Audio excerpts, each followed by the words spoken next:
네, 광주 아파트 붕괴 사고 지금 나흘째 수색 작업이 진행이 되고 있습니다. 6명의 실종자가 발생한 이 붕괴 현장, 한 명의 실종자 위치는 찾았고요. 그리고 지금 구조 작업을 진행하려고 하는데 쉽지가 않은 상황이고요. 5명의 실종자는 아직 위치도 확인이 안 됐습니다. 추가 붕괴 위험 때문이라고 합니다. 최명기 한국기술사회 중앙사고조사단장 화상으로 연결해서 자세한 이야기 들어보겠습니다. 단장님 나와 계시죠? 네, 안녕하십니까. 최명기입니다. 네, 단장님. 지금 아파트 붕괴 사고 관련 원인을 추정할 수 있는 의미 있는 진술이 나왔다고 합니다. 업체 관계자 말인데요. 최초 타워 크레인 벽면 고정 장치가 파괴된 뒤에 몇 분 후 건물이 붕괴됐다. 이런 진술이 나왔는데 어떤 의미가 있다고 보십니까? 1차적으로 콘크리트 타설을 하는 과정 중에 예. 그 타설 하중에 따라서 네. 실제 이제 하중이 밑으로 쭉 내려왔을 거예요. 네. 그런데 지금 현재 그 진술한 분의 말씀에 의하면 예. 아마 28층에서 타워하고 콘크리트를 연결해주는 이 브레이싱, 아마 예. 이게 끊어졌다고 현재 이야기를 하시게 되는데, 네. 이야기는 최초 파괴 지점이 현재 그 고정장치인 브레이싱이든 예. 또는 그 층에 있는 그 건물의 슬래브든 아마 이쪽에서 먼저 최초 파괴가 일어나지 않았나라고 일단 생각이 되는 겁니다. 결국은 중요한 것은 예. 2층에서 28층에서 1차적으로 제일 먼저 붕괴가 됐다. 이걸 갖다가 이야기해주는 그런 증거라고 볼 수가 있겠죠. 그러면은 처음 붕괴 지점이 39층 그 꼭대기 층이 아니라 28층 거기서부터 무너져 내렸단 말인 겁니까? 네, 그렇죠. 왜냐하면 39층에서는 콘크리트를 타설하다 보니까 이 네. 타설하는 하중에 따라서 이 하중은 밑으로 전부 다 분산이 되는 거거든요. 그렇죠. 분산이 되는 과정에서 28층에서 이 하중을 다 지켜줘야 되는데 예. 지키지 못하고 28층에서 붕괴가 되고 그다음에 29층, 30층 이런 식으로 아마 순차적으로 붕괴가 됐을 걸로 그렇게 추정이 되는 그런 대목입니다. 잠시만요. 조금 이해가 안 되는데 28층에서 먼저 붕괴가 되고 그다음 27층이 붕괴되는 게 아니라 29층 위로 붕괴가 된다는 말씀이십니까? 네, 그렇죠. 위아래로 전부 다 결국에 파괴가 될 때 네. 현재 그 월타에 있는 부분이 이제 28층이며 예. 28층이나 29층 또는 27층이 이제 같이 붕괴가 되겠죠. 네. 결국 이제 힘의 균형이 깨진다는 이야기입니다. 그래서 아. 이게 이제 순차적으로 이렇게 붕괴가 됐다고 일단 추정이 되고요. 예예. 지금 이 브레이싱이 먼저 파괴가 됐느냐, 또는 예. 슬래브가 먼저 파괴되느냐라는 이야기는 있는데, 예. 제가 보는 관점에서는 브레이싱이 파괴된 것보다는 슬래브가 먼저 파괴가 되면서 브레이싱까지 같이 파괴가 되는 걸로 그렇게 현재 원인을 추정을 하고 있습니다. 그렇다면 먼저 이런 지금 사고 원인 중에 하나가 콘크리트가 충분히 굳기 전에 이 하중을 견디지 못하고 무너져 내렸다. 이게 첫 번째 원인으로 지금 보는 분들이 많은 거잖아요. 네네. 그게 첫 번. 사고 원인은 예. 여러 가지 원인이 있거든요. 네. 설계할 때 구조적인 부분에서 무량판 구조를 써서 붕괴됐다라는 원인도 일단 가정을 해볼 수는 있습니다. 그렇지만 주요 요인은 약간 우선순위에서 밀리는 부분이 좀 있고요. 그다음에 이 예. 콘크리트를 타설을 하기 전에 이 네. 제로 부분들, 다시 네네. 말해서 불법 어떤 그 불량 레미콘들이 아마 제공됐을 가능성도 한번 추정을 해볼 수가 있고, 여러 가지 가능성들이 있겠군요. 네, 그렇죠. 예. 그리고 이제 그 타설하는 과정에서 실제 방금 보셨던 어떤 날씨가 상당히 추운 상태에서 타설을 하다 보니까 하중을 받게 되고, 예. 여기에 따라서 기존에 타설했던 부분도 충분히 견딜 수 있는 그런 강도가 안 나오다 보니까 예. 실제적으로 파기가 됐던 그런 원인으로 이제 보여지는 거죠. 알겠습니다. 지금 화면을 저희가 지금 보여드리고 있는데 저 화면이 지금 39층 39층에서 콘크리트 일부가 지금 흘러내려가는 장면이거든요. 근데 이게 여기서부터 시작된 게 아니라 지금 말씀 들어보면 28층부터 붕괴가 되고 28, 29, 30, 31 올라가면서 저게 39층 화면이거든요. 거기서 무너져 내리는 그런 화면이거든요. 이 현상은 어떤 현상으로 보시게 되면요. 예. 저희 사람들이 어떤 물건을 들었을 때 네. 물건의 그 무게가 저희 손을 통해서 허리를 통해서 다리를 통해서 발로 전달되는 이런 원리로 생각하시면 되는 겁니다. 예예.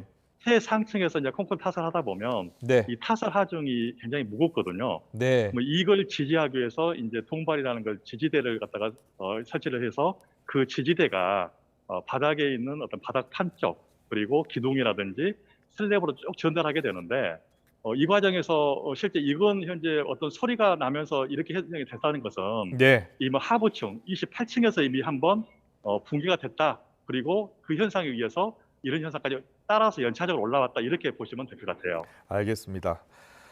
그리고 지금 화면 잠깐 보여드린 게 그 근로자분이 직접 화면을 찍은 화면이었습니다. 그러니까 39층에서 거푸집이 약간 무너져 내리는 그런 장면이었는데요.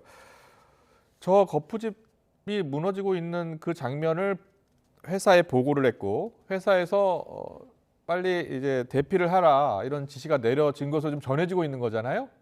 네네. 예, 그렇다면 먼저 첫 번째로 그 지시가 모든 근로자한테 내려지지 않은 건가요? 어떻게 된 건가요? 혹시 알고 계신 게 있나요?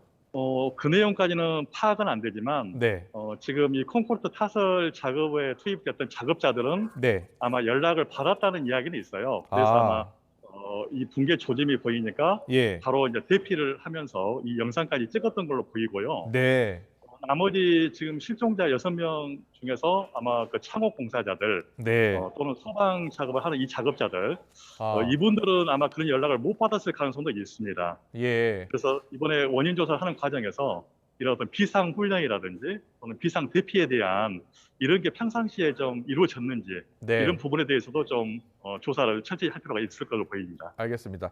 현재 지금 무너진 아파트 건물 외벽을 보면요. 잔해물이 지하 1층 지상에 많이 쌓여 있고 그리고 또 23층에서 26층 사이에도 잔해물이 많이 쌓여 있잖아요. 네네. 그런데 혹시 만약에 수색 작업이나 구조 작업을 위해서 23층 위로 올라가서 하다 보면 추가로 이렇게 잘못하면 붕괴될 가능성도 있는 겁니까? 건물 전체로 붕괴될 가능성은 보이지는 않고요. 예, 예. 지금 이제 붕괴될 가능성이 있는 부분은 화면상에서 보시는 것처럼 그 타워 크레인 현재 있는 부위, 그러니까 타워가 콘크리트하고 현재 지지를 하고 있는데 네. 아마 이 부분 타워 크레인가 넘어가면서 또 거기 지지하고 있는 이 기둥이 붕괴될 가능성도 있고요. 네. 그다음에 그 남쪽에서 보게 되면 이제 벽면 쪽, 이 벽면이 슬래브가 다 붕괴되면서 혼자 자리가 있는 상태인데 네. 이 벽면이 건물 쪽이든 건물 외부 쪽이든 이렇게 넘어갈 가능성도 있을 걸로 보이고요. 네, 네. 그리고 방금 말씀하셨던 것처럼 여기 잔재물들, 예. 이 잔재물들을 아마 치우는 과정에서 아마 어떤 붕괴 가능성은 보이지는 않지만 예. 어떤 낙하물에 의해서 아마 더 떨어진다든지 이럴 가능성은 좀 있어 보이는 겁니다. 네, 네. 알겠습니다. 그런데 지금 실종자를 빨리 찾아서 구조를 해야 되는데 그게 급선무인데요. 지금 6명 가운데 1명만 발견을 했고 지금 구조 작업을 진행하려 하고 있습니다. 잔해물 치우고 있는데요.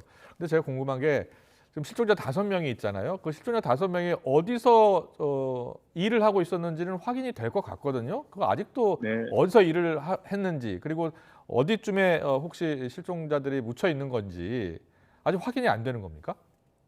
그 부분을 실은 제가 오늘 그 현장에서 네. 유가족 그 대표님께서 부탁을 해서 예. 유가족에게 제가 약간 브리핑을 좀 했습니다. 뭐 네, 관계자는 네, 아닌데 네. 약간 브리핑을 하는 과정에서 이제 그분들이 가장 궁금한 게 과연 어디 위치에 혹시 예, 있을까? 예. 근데 이 위치를 추정하기 위해서는 지금 현재 정보가 좀 필요해요. 어떤 정보냐면 예. 지금 붕괴되어 있는 건물의 그 어떤 파괴된 어떤 그 위치들 그리고 몇 층에서 어디까지 파괴됐다든지 이걸 좀 내부적인 어떤 그 파괴 형상을 좀 알게 되면 쉽게 좀 더 접근할 수가 있는데 네. 그런 상황을 현재 모르는 상황이거든요. 왜냐하면 아마 어제 한 분이 아마 현재 그 지하 1층에서 발견이 되셨는데 이분이 지하 1층에서 발견된 이후가 아마 대피하는 과정 중에 어떤 잔재물에 현재 어떤 맞아서 현재 아, 예, 고립이 될 수도 예. 있고 예. 또는 위에 상부에서 작업하시다가 이 상부에 있는 슬래브가 붕괴가 되면서 실제 그분이 이렇게 이제 고립이 될 수 있는 가능성이 있어서 현재 이 건물에 대해서 어떤 파괴 형상이라든지 어디 위치에서 어떻게 이게 내부적으로 현재 파괴가 됐는 걸 좀 알게 되면 좀 더 쉽게 그분들이 대피로라든지 또는 낙하 위치라든지 이걸 추정할 수는 있을 것 같습니다. 네. 알겠습니다. 지금 6명의 실종자 모두 무사히 가족의 품으로 돌아와야 하는 상황인데요. 가능한 빨리 구조 작업이 지금 이루어져야 될 것 같습니다. 어, 단장님, 네네. 마지막으로요. 지금 나흘째 수색 구조 작업이 진행 중인데요. 우리 실종자분들을 찾기 위해서 좀 더 적극적인 구조 작업 언제쯤 시작이 되겠습니까? 지금 오늘 현장에서 들어보니까 지금 오늘 이제 크레인 조립됐던 이제 그 해체돼서 왔던 크레인을 조립을 하게 되면 예. 이게 아마 1월까지는 다 크레인이 조립이 되고 네. 이 크레인을 활용해서 지금 위험성이 있는 그 타워 크레인 이걸 이제 해체를 하게 되는데 아마 타워 크레인 해체는 아마 하루나 이틀 정도가 소요될 걸로 예상이 됩니다. 네. 그러니까 지금 크레인 해체를 위한 크레인이 한 이틀 정도 그리고 실제 위험성이 있는 크레인이 하루나 이틀 그럼 이게 한 3, 4일 정도 걸린다고 보고요. 네. 그다음에 약간 보강 조치를 하고 나면 아마 본격적으로 아마 구조대가 아마 투입이 돼서 구조 작업 하실 것 같은데 네. 아무리 상황을 좋게 본다 하더라도 이 구조대에도 위험성이 있기 때문에 이런 것까지 감안하게 되면 한 2주 정도, 2주 정도 돼야 아마 실제 수색이 어느 정도 되지 않겠나 이렇게 개인적으로 생각을 하고 있습니다. 네, 알겠습니다. 어떻게 하든지 안전한 구조 중요하고요. 우리 실종자분들이 모두 생활할 수 있도록 좀 더 적극적인 구조가 빨리 이루어져야 될 것 같습니다. 네, 지금까지 최명기 한국기술사회 중앙사고 조사단장님과 함께했습니다. 잘 들었습니다. 고맙습니다. 네, 감사합니다.